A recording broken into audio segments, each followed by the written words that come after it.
Hi, everyone. This week's announcement for History 480, Week 8. I'm actually coming to you from northern Italy. We're in a little town called Nebbiuno on the Lake Maggiore, which is kind of close to Lake Como. This is really close to the border of Switzerland and northern Italy. Lake Como is a really famous lake. It's known for, movie stars like George Clooney and things like that who have like homes there. And we went there today, but we're staying over by Lake Maggiore for just a day or two. We're traveling in Europe right now. Hopefully, if everything goes as planned, in the next day or so, tomorrow, hopefully, I'll be visiting one of the sites from the Maginot Line in the south, the southern portion of the Maginot Line, the so-called Alpine Line, which was on the border of Italy and France. Um, and actually, the Alpine Line, some parts of the Alpine Line faced a relatively minimal assault that failed from the Italian armed forces at the beginning of World War II, the French fortresses of the southern Alpine Line.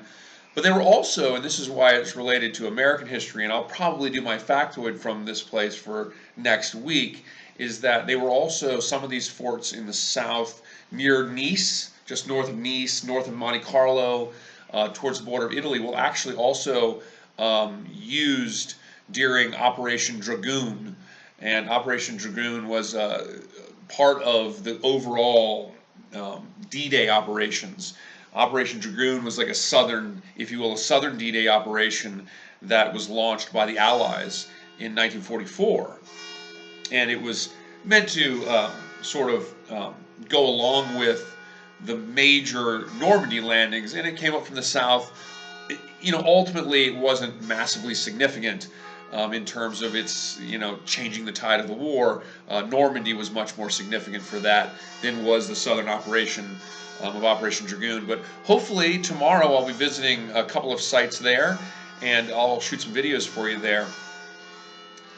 But for this week's announcement, we're just here in the balcony of the hotel room here in a little small town just on the southern tip of Lake Maggiore near the city of Verona. This week we are reading chapter 9 from Genestone. There's quite a few little things to do this week. We're reading chapter 9 from Genestone.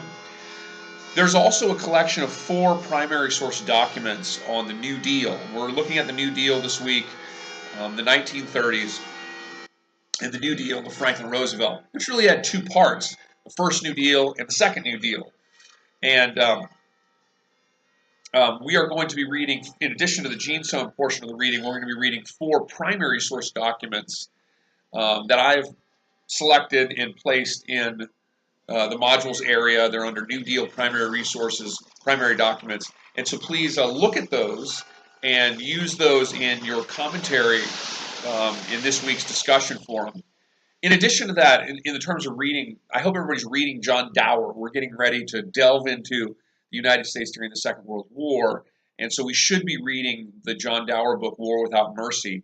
And our second book review is due at the end of next week, the end of week 9. Is when the book review on War Without Mercy will be due. And I will have those book review guidelines back up for you if anybody missed anything. But remember, look at my feedback for the first one. If you didn't do well in the first book review, look at my feedback. Make sure you understand kind of how to do those book reviews. And go onto the online databases for our library and look for book reviews from academics, because they've written book reviews on these books. And that can help you get an understanding of historiography, which you should, in any good book review, you should at least make a statement about where something kind of fits in the narrative. It doesn't have to be a lot, but you want to make a statement about where something fits in the historical narrative, in addition to pinpointing the argument, giving the key sort of feel of the narrative arc of the book, and so forth. So that book review is due at the end of week 9, end of next week. So hopefully everybody's been reading that. We have a quiz this week. The quiz is not too long. It's a 10-question quiz. It's based on the 2 recorded lectures for this week. I have 2 20-minute recorded lectures for this week. One is on the Great Depression and the New Deal, and the other is on the second New Deal. So there's two recorded video lectures for this week. I want you to watch both of them and take this quiz on this. And these questions are not designed to be overtly tricky or anything like that. So just watch those presentations and take the quiz when you're ready. And I would recommend, probably later in the week to take the quiz. It is just a quiz, but just make sure you're ready before you take it. Okay, so for the factoid.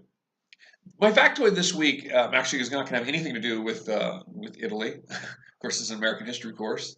Though next week's factoid, if I am successful in my venture to the Alpine line portion of the Maginot Line, will occur in France next week. But we'll see. Hopefully that's successful. I don't see any reason why it shouldn't be successful.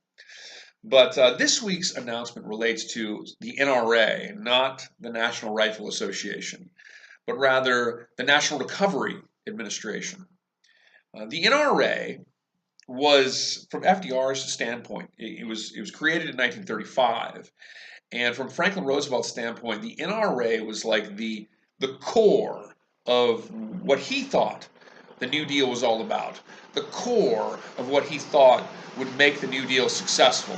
In addition to, the regulations of the banking system, in addition to regulations of the stock market, in addition to programs to put people back to work and programs like, of course, Social Security, the NRA, FDR thought was integral.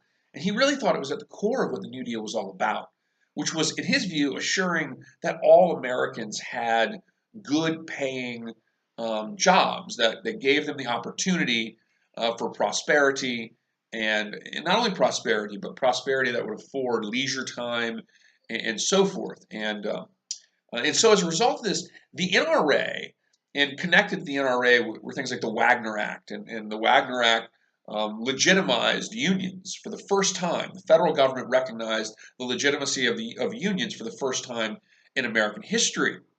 But the thing about the NRA that was so significant that FDR, and I'll get to the specific factoid in a moment, but that FDR thought was so important with the New Deal, was that the NRA involved a certain government regulation over business.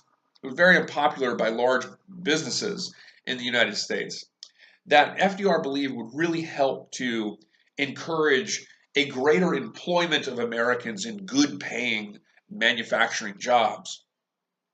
What the NRA did, among other things, was it mandated that employers, corporate employers, could only hire workers to work a 32-hour work week. And the trick with this was that the idea was, it's not really a trick, the idea is that if you shortened the work week, workers effectively being paid, the same, with a shorter work week, then manufacturers would have to ultimately hire more workers if they were going to produce and make the same level of revenue, if they were going to produce the same amounts.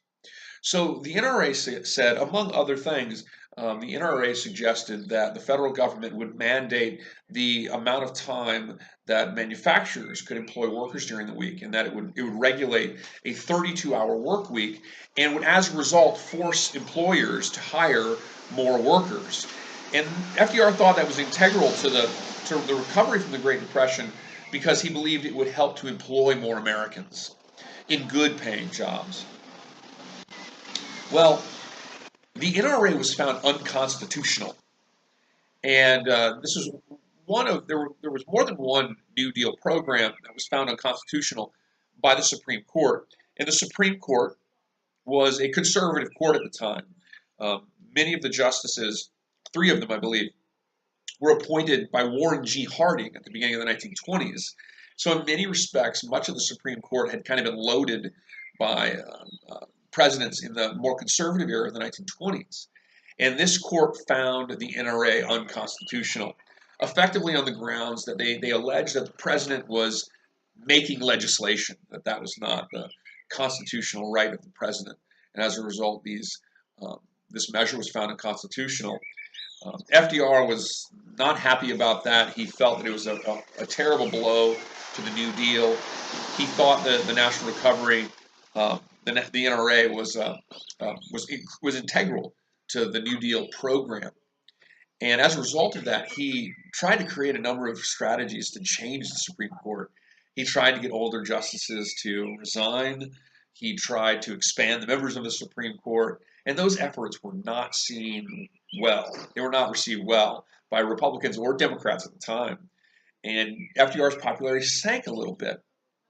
Though ultimately FDR's popularity would rise again and he would win re-election to another term. And of course, FDR was elected president for 4 terms. He died at the beginning of his 4th term. But the NRA, and this is the factoid right here, just send me this email no later than Wednesday at midnight.